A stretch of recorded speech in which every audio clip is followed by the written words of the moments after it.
ଶାଢ଼ୀ ଦେଖିବା ବାହାନାରେ 7.5 ଲକ୍ଷ ଟଙ୍କା ମୂଲ୍ୟର 25ଟି ଶାଢ଼ୀ ଲୁଟ୍।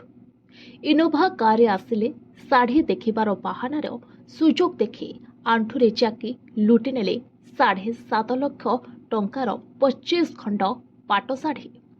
ଅନୁଗୁଳ ସହରରେ ଥିବା ବୟନିକା ଶୋରୁମ୍ରୁ ଏଭଳି ଅଭିନବ ଢଙ୍ଗରେ ଲୁଟ୍ କରିଛନ୍ତି ଏକ ମହିଳା ଲୁଟେରା ଦଳ।